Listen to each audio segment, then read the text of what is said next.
Hello friends, ഇന്നത്തെ എപ്പിസോഡിൽ ശാലിനി കളക്ടറായി ചുമതല ഏറ്റതിന്റെ നിരാശയിൽ സംസാരിക്കുന്ന സുസ്മിതയോട് ചന്ദ്രബോസ് പറഞ്ഞു, അതെ, നീ ഒരു മേയറാണ്, അതുപോലെ തന്നെ ഞാൻ ഒരു ACP-യും, മേയറും ACP-യും കൂടി ചേർന്ന് നിന്നാൽ അവളെ ഇവിടെ നിന്ന് പുകച്ച് പുറത്താക്കാൻ കഴിയും. നമ്മൾ വിചാരിച്ചാലും പലതും നടക്കുമെന്ന് അവൾക്കൊന്ന് കാണിച്ചു കൊടുക്കണ്ടേ എന്ന് ചന്ദ്രബോസ് പറഞ്ഞത് കേട്ട് സുസ്മിത അത് ശരിവെക്കുന്നു. അത് കേട്ട് നിന്ന ജഗദീപ് അവരുടെ നടക്കാത്ത മുഖത്തെ കുറിച്ച് ഓർത്ത് ചിരിക്കുന്നു. അപ്പോഴേക്കും ജഗദീപ് അങ്ങനെ പുറത്തു നിൽക്കുന്ന സമയത്ത് ചന്ദ്രബോസും സുസ്മിതയും കൂടി നേരെ കളക്ടറുടെ ക്യാബിനിലേക്ക് ചെല്ലുന്നു. റൂമിലേക്ക് കയറി ചെല്ലുമ്പോഴേക്കും എക്സ്ക്യൂസ് മീ മാഡം എന്ന് പറഞ്ഞുകൊണ്ട് അവിടേക്ക് ACP-യും മേയറും പിന്നാലെ ജഗദീപും കൂടി വന്നത് കണ്ട് ഉടനെ കളക്ടറുടെ PA ആയ അനുപല്ലവി പറഞ്ഞു, സാർ, ഇത് ഒഫീഷ്യൽ മീറ്റിംഗ് ആണ്. അത് കേട്ടതോടെ ശാലിനി പറഞ്ഞു, അത് മേയറും സ്ഥലം മേയറും ACP-യും അല്ലേ, അവരുകൂടി നമ്മുടെ ഈ മീറ്റിംഗിൽ പങ്കെടുത്തോട്ടെ എന്ന് അറിയിച്ചു. അത് കേട്ടതോടെ സുസ്മിതയോടൊപ്പം ജഗദീപും അകത്തേക്ക് കയറി ചെന്നു. ഈ സമയത്ത് ശാലിനി പറഞ്ഞു, ഇവിടെ നല്ല രീതിയിൽ നമ്മുടെ ഭരണം കാഴ്ചവെക്കണമെന്നുണ്ടെങ്കിൽ അതിന് നമുക്കൊപ്പം നിയമപാലകരും അതുപോലെ തന്നെ ജനസേവകരും നമ്മുടെ കൂടെ ഉണ്ടായേ തീരൂ.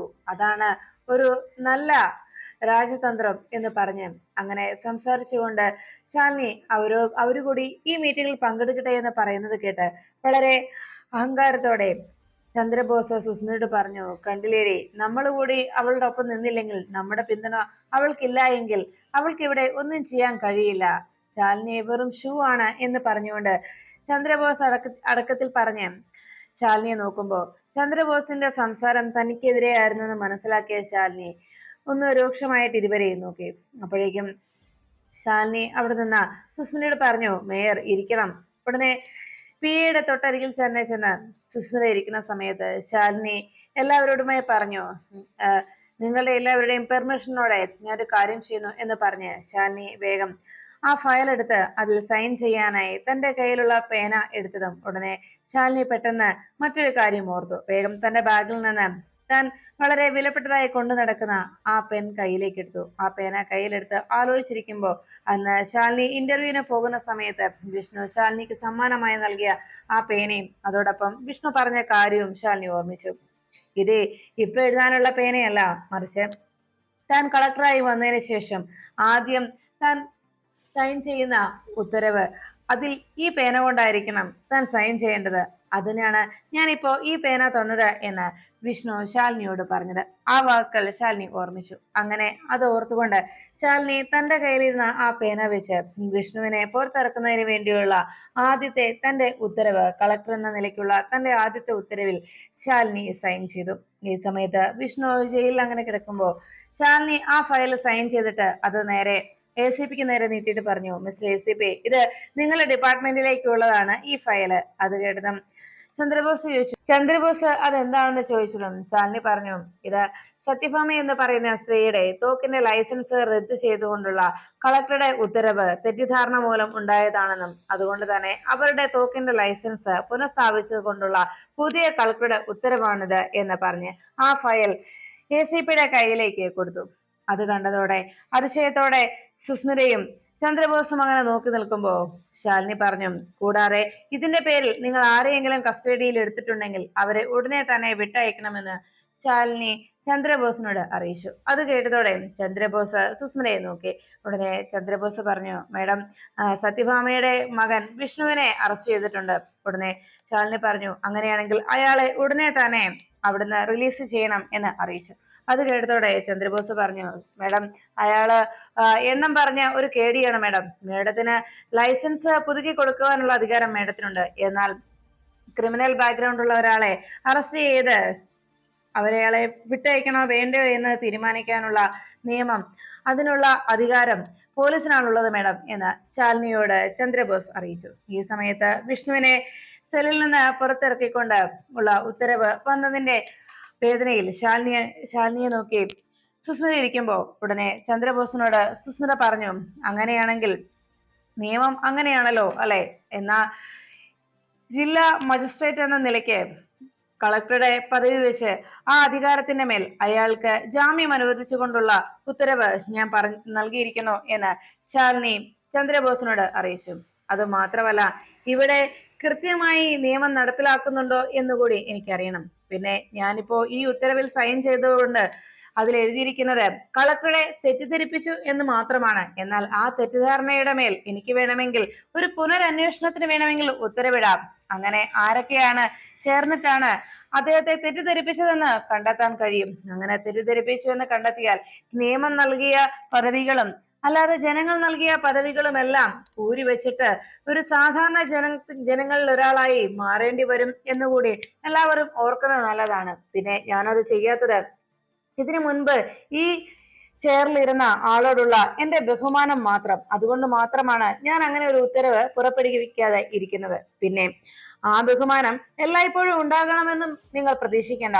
ഇനിയും ഇതുപോലുള്ള പ്രവൃത്തികൾ ഉണ്ടായാൽ ചിലപ്പോൾ ആ ബഹുമാനവും അങ്ങില്ലാതായേക്കും എന്ന് ശാലിനി അറിയിച്ചു. അത് കേട്ടതോടെ ചന്ദ്രബോസ് ആകെ ഞെട്ടിത്തെറിച്ചങ്ങനെ നിൽക്കുമ്പോൾ ശാലിനി പറഞ്ഞു, പിന്നെ മിസ്റ്റർ ACP, നിങ്ങളുടെ പോലീസ് സ്റ്റേഷനിലുള്ള ഇതുവരെയുള്ള എല്ലാ കേസിന്റെയും ഹിസ്റ്ററി എനിക്ക് ഇന്ന് തന്നെ കിട്ടണം. അവിടെ അറസ്റ്റ് ചെയ്യപ്പെട്ട ആളുകളുടെ കംപ്ലീറ്റ് ഡീറ്റെയിൽസ് എനിക്ക് 24 മണിക്കൂറിനകം എനിക്ക് കിട്ടിയിരിക്കണം എന്ന് പറഞ്ഞതും ചന്ദ്രബോസ് പറഞ്ഞു, ശരി മാം, കൊണ്ടുവരാം. ഈ ഒരു മാസത്തെ അല്ലേ എന്ന് ചോദിച്ചതും ഉടനെ ശാലിനി പറഞ്ഞു, ഈ മാസത്തെ അല്ല ചന്ദ്രബോസ്, നിങ്ങൾ ACP ആയി ചാർജ് എടുത്ത നാൾ മുതലുള്ള ഇന്ന് വരെയുള്ള എല്ലാ കേസുകളുടെയും ഹിസ്റ്ററിയാണ് എനിക്ക് വേണ്ടത്.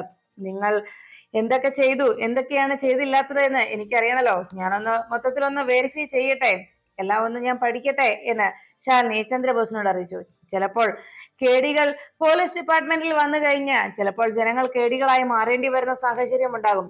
അതുകൊണ്ട് കൂടി അങ്ങനെ എന്തെങ്കിലുമൊക്കെ സംഭവിച്ചിട്ടുണ്ടോ എന്ന് കൂടി ഞാനൊന്ന് നോക്കട്ടെ എന്ന് ശാലിനി ചന്ദ്രബോസിനോട് അറിയിച്ചു.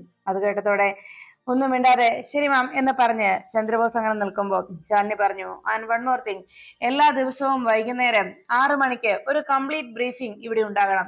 നിങ്ങളുടെ ഡിപ്പാർട്ട്മെന്റിൽ അന്നത്തെ ദിവസം പോലീസുകാർ എന്ത് ചെയ്തു, എന്തൊക്കെ ചെയ്തില്ല, അങ്ങനെയുള്ള ആ 24 മണിക്കൂറിനകം എന്തൊക്കെയാണ് പോലീസ് സ്റ്റേഷൻ സംഭവിച്ചിട്ടുള്ളത് എന്നതിനെ കുറിച്ചുള്ള കംപ്ലീറ്റ് ബ്രീഫിംഗ് എനിക്ക് ഇവിടെ കിട്ടിയിരിക്കണം എന്ന് ശാലിനി അങ്ങനെ ഒരു ഓർഡർ കൂടി നടത്തിയതോടെ ചന്ദ്രബോസ് അയ്യോ മേഡം എന്നിങ്ങനെ പറഞ്ഞ് അതിനോട് എതിർക്കാൻ തുടങ്ങുമ്പോൾ ശാലിനി പറഞ്ഞു, ഇറ്റ്സ് മൈ ഓർഡർ. അത് കേട്ടതോടെ ശാലിനിയുടെ ആ വാക്കുകൾ കേട്ട് ആകെ വിഷമത്തിലായ ആകെ കുഴപ്പത്തിലായതുപോലെ ചന്ദ്രബോസ് സമ്മതം മൂളി അങ്ങനെ നിൽക്കുന്നു. അപ്പോഴേക്കും മേയറുടെ നേരെ തിരിഞ്ഞു ശാലിനി. പിന്നെ മേയർ, ഇന്ന് ഇവിടെ കുട്ടികളുടെ ഉച്ചഭക്ഷണം മുതൽ കന്നുകാലി തീറ്റയിൽ വരെ കൈയിട്ട് വാരി കോർപ്പറേഷൻ അങ്ങനെ കുറെ പണം സമ്പാദിച്ചിട്ടുണ്ടെന്നും അങ്ങനെ കുറെ അഴിമതികൾ നടന്നിട്ടുള്ളതുമായി ഞാൻ കേട്ടറിഞ്ഞിട്ടുണ്ട്.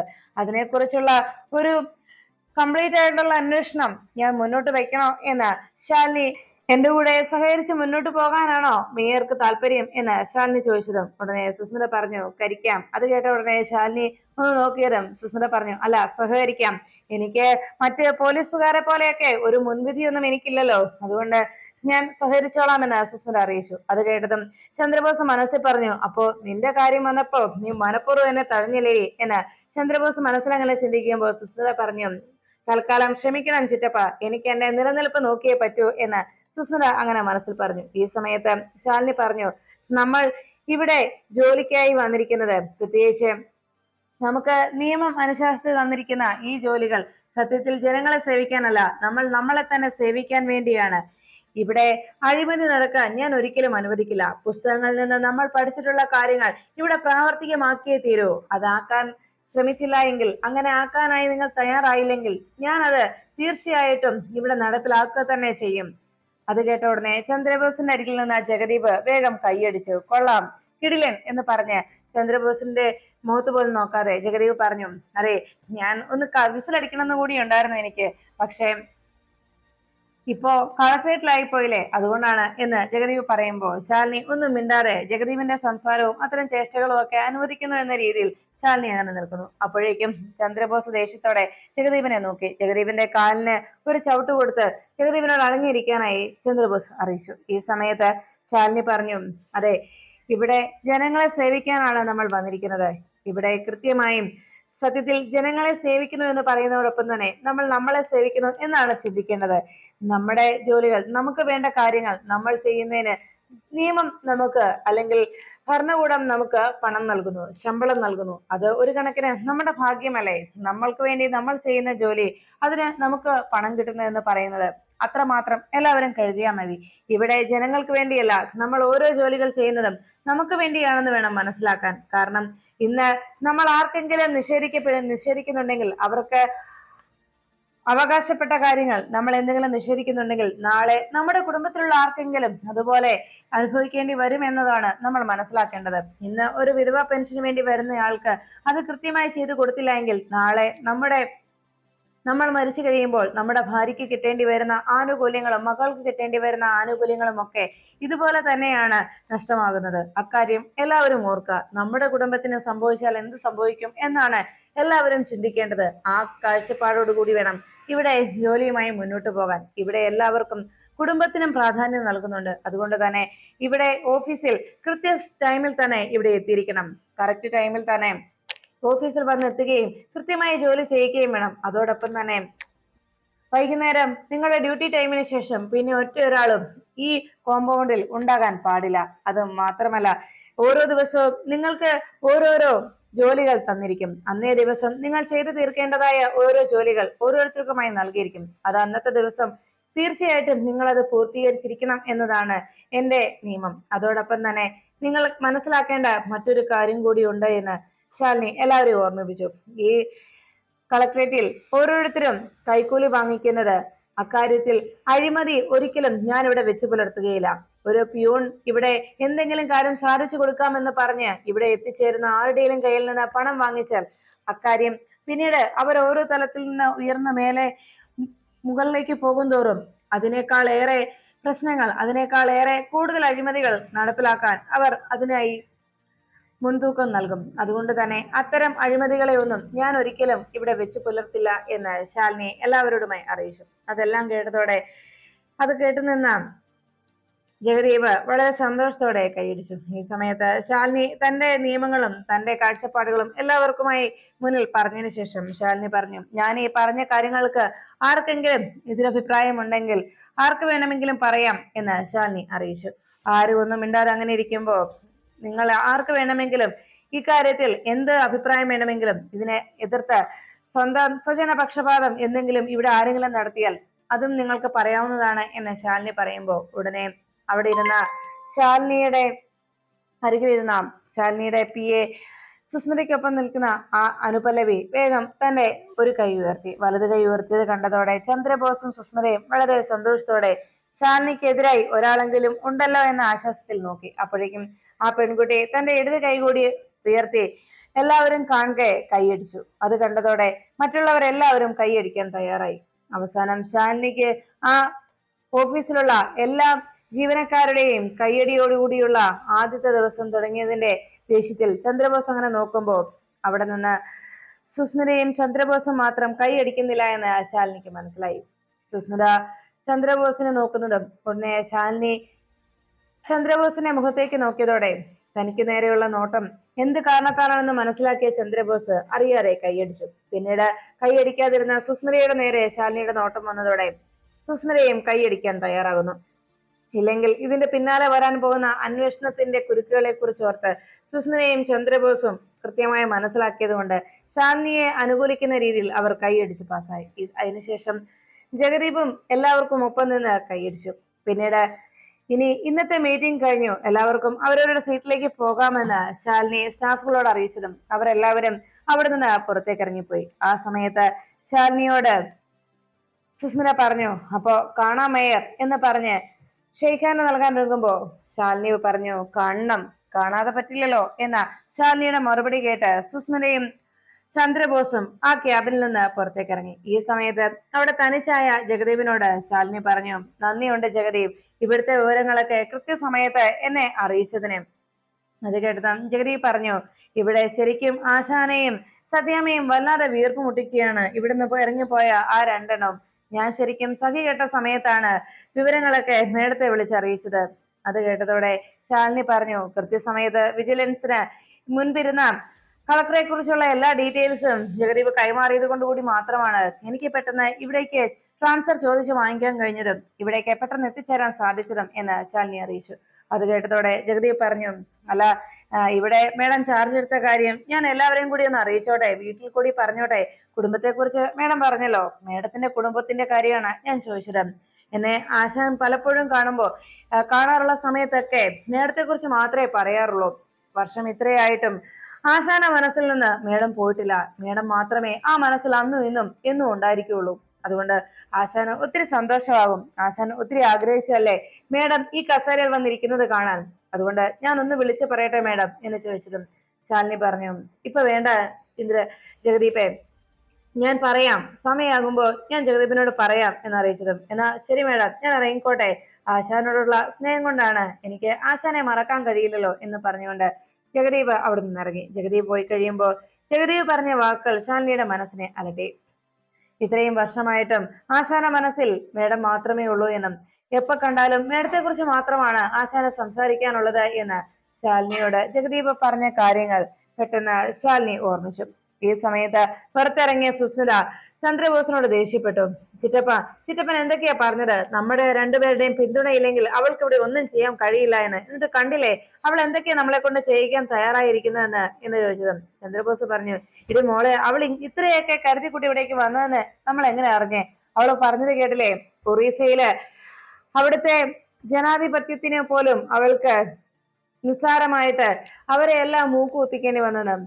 മാത്രമല്ല അവിടുത്തെ ഭരണകൂടത്തെയും ജനപ്രതിനിധികളെയും, എന്തിനേറെ അവർ പോലും ഭയപ്പെടുന്ന തീവ്രവാദികളെ പോലും വരച്ച വരയിൽ നിർത്തിയ അസിസ്റ്റന്റ് കമ്മീഷണറായിരുന്നു, ജില്ലാ കളക്ടറായിരുന്നു ശാലിനി എന്ന്, അസിസ്റ്റന്റ് കളക്ടറായിരുന്നു ശാലിനി എന്നുള്ള വിവരം അവൾ നമ്മളോട് പറഞ്ഞത് കേട്ടില്ലേ ചിറ്റപ്പ എന്ന് സുസ്മിത ചന്ദ്രബോസിനോട് ചോദിച്ചു. അപ്പോഴേക്കും ചന്ദ്രബോസ് പറഞ്ഞു, ഇനി മോളെ അതിപ്പോ എന്ന് പറഞ്ഞതും സുസ്മിത പറഞ്ഞു, ചിറ്റപ്പ നമ്മൾ അവൾ ഇവിടെ നിന്ന് പോയെന്ന് കരുതി അവളെ കുറിച്ച് കൂടുതലൊന്നും അന്വേഷിക്കാതെ പോയി. അതാണ് നമുക്ക് പറ്റിയ തെറ്റ്. സത്യത്തിൽ നമ്മൾ അവളെ കുറിച്ച് നേരത്തെ തന്നെ അറിയേണ്ടതായിരുന്നു ചിറ്റപ്പ. ചിറ്റപ്പൻ ഓർമ്മയുണ്ടോ ഈ കഴിഞ്ഞ 6 വർഷക്കാലത്തെ കഥകൾ ചിറ്റപ്പൻ അറിയാമോ? അന്ന് ശാലിനി മസൂറിയിലേക്ക് പോയതിനു ശേഷം ശാലിനി അവിടേക്ക് ട്രെയിനിങ്ങിനായി പോയി കഴിഞ്ഞപ്പോ പിന്നെ ഞാൻ നേരെ പരോള് തീർന്ന് നേരെ ജയിലിലേക്ക് മടങ്ങി. അവിടെ എനിക്കുണ്ടായ അനുഭവങ്ങൾ എന്തൊക്കെയാന്ന് ചിറ്റപ്പൻ അറിയാവോ? അത് മറ്റൊരു ലോകമാണ് ചിറ്റപ്പ. അവിടെ പിടിച്ചുപറിക്കാരും കൊള്ളക്കാരും, എന്തിന് കൊലപാതകികളും അടക്കം ലൈംഗിക തൊഴിലാളികൾ വരെ അവിടെ എന്റെ കൂടെ അന്തി ഉറങ്ങിയിട്ടുള്ള നാളുകളായിരുന്നു അവിടെ ഉണ്ടായിരുന്നത്. അവർക്കൊക്കെ ഒപ്പമുള്ള ആ ജീവിതം അത് എത്രത്തോളം യാതന നിറഞ്ഞതും നരകതുല്യമായതുമാണെന്ന് ചിറ്റപ്പൻ അറിയാവോ? നിങ്ങൾ പലപ്പോഴും പുറത്തുനിന്ന് അവിടെ വന്ന് എന്നെ കാണാനായി എത്തും. സുഖമാണെന്ന് എന്നോട് ചോദിക്കും. അപ്പോഴൊക്കെ സുഖമാണെന്ന് ഞാൻ പറയും. അത് എനിക്ക് അവിടെ സുഖമായിട്ടല്ല, ഞാൻ പരാതിപ്പെട്ടിട്ടും കൂടുതലൊന്നും സംഭവിക്കാൻ പോകുന്നില്ല എന്നറിയാവുന്നത് കൊണ്ട് അത് മറ്റൊരു ലോകം തന്നെയായിരുന്നു ചിറ്റപ്പ. എന്നാൽ പുറം ലോകത്ത് അങ്ങ് UK ജോലി ചെയ്യുന്ന രാജശേഖറിന്റെയും സർളയുടെയും മകൾക്കാണ് ഈ ദുർവിധി വന്നത് എന്ന് പോലും മറന്ന് എന്റെ യൗവനവും എന്റെ നല്ല പ്രായവുമെല്ലാം ഞാൻ ഹോമിച്ചത് ആ ജയിലഴികൾക്കുള്ളിലാണ്. അന്ന് തണുത്തുറഞ്ഞ ആ സിമന്റ് തറയിൽ കവിള് ചേർത്ത് കിടന്നിരുന്ന കരഞ്ഞു തീർത്ത ആ രാത്രികളിൽ ഞാൻ മനസ്സിൽ ആശ്വാസം കൊണ്ടത് എന്തുകൊണ്ടായിരുന്നോ?